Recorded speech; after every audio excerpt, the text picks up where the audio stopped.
You are listening to the Kelly Confidential podcast with Kelly Wilkes. This is episode 18.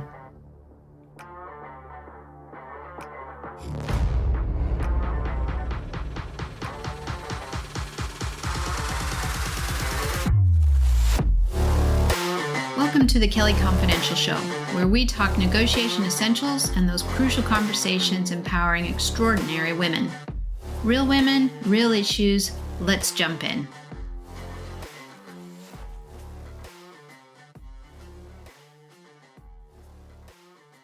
Hey there, friends. Kelly here. Thanks for joining the show. I hope you've had a good week. My week has been mixed. It's been a confounding week of contrasts and incongruence. As many of you who follow me or follow my posts on social media, you'll know that I'm passionate about the planet and gender equity, and I post about these topics frequently. So this week, New York was playing host to the UN Climate Week. It's called Climate Week, kind of like the warm-up act to the annual COP summits, the next being COP28 in November, which is being hosted in Dubai. If you weren't watching the sessions, which were streamed live today, Wednesday, you can still see some of the remarkable speeches by remarkable leaders doing great things to further climate action for their countries. And I will pop a link in the show notes for you. Most notably were the speeches by the leaders of the tiny nations of Samoa and Vanuatu, whose island nations share much of the same punishing ravages of the extreme weather events brought on by advancing climate change, and are living each year with the increasingly catastrophic consequences.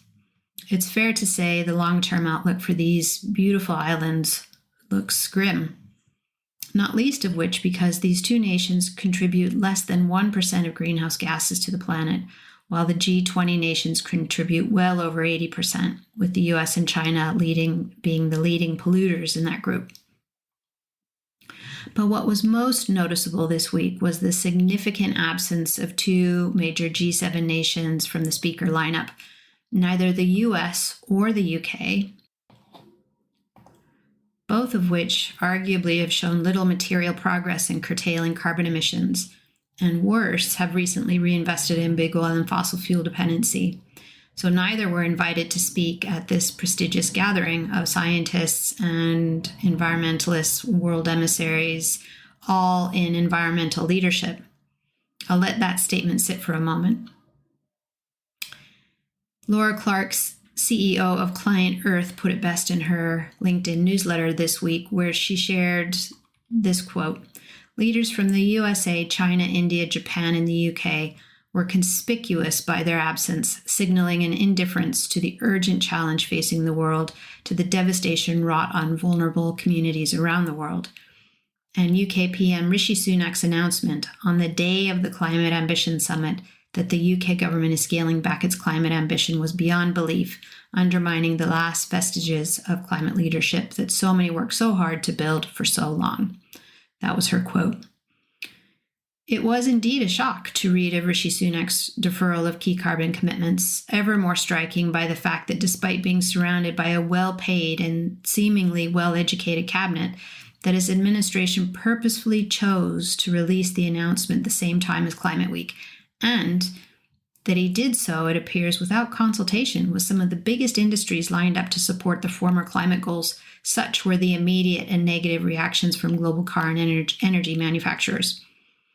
The Guardian's coverage of this today actually stated that Sunak's dramatic U-turn, quote, prompted furious condemnation from the automobile and energy industries, who have invested billions to recruit talent and develop innovation to meet these long-term targets, in addition to just doing the right and necessary thing for the planet and the next generation. So I wonder, how does this feel for you? It seems totally incongruent with what's needed to solve the problem. There are far more losers from this decision than winners.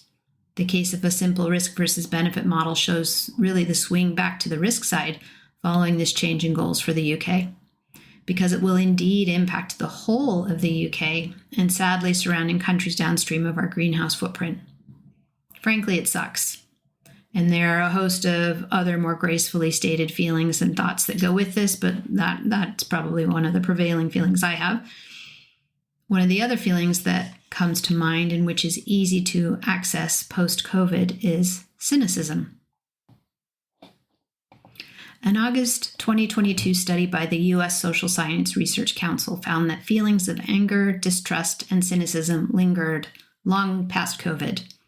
These feelings, it reported, were largely brought on by the divisive nature of lockdown and encompassing politics, where the root feeling for most was a lack of control. And with events like this week, using the UK's announcement to U-turn on its climate targets, the feelings of lack of control and incongruence can feel so big and create those feelings of hopelessness, right? These are very real existential feelings that are going on all around us. COVID may be behind us, but the economy and climate matters are really everywhere and being discussed everywhere. On the train this week, I've been commuting in and out of London this week, and even in the office where I'm working at the moment, so many people were talking about the economy particularly. And most countries seem to be speaking about these topics regularly. Both topics are affecting households and whole communities. So the point there too is that you're not alone in these feelings. Trust me. Please believe we are all struggling with some of these big existential feelings. And so back to the context of business. Why is this topic so important? Cynicism. That is what we're talking about today. Well, because cynicism, left unchecked, can become destructive. Now, don't get me wrong, I think a small amount of skepticism in business is healthy, shrewd even, as it means you're looking through the lens with clear eyes, taking in the good and the bad in your decision-making. But persistent negativity, and especially cynicism, is bad news for business, and especially deal-making. So today I'm covering a short session in the 3 ways cynicism can kill your deal outcomes in negotiation and how to fix it. Okay, so let's get right to it. What are the 3 ways cynicism impacts your deal? Number 1, top of the list, it clouds your ability to be curious. Cynicism is the corrosive agent to ingenuity. Write that down. It's the corrosive agent to ingenuity. It really does just eat away at blue sky thinking. Number 2, it stunts opportunity for creative deal optioneering. That's right.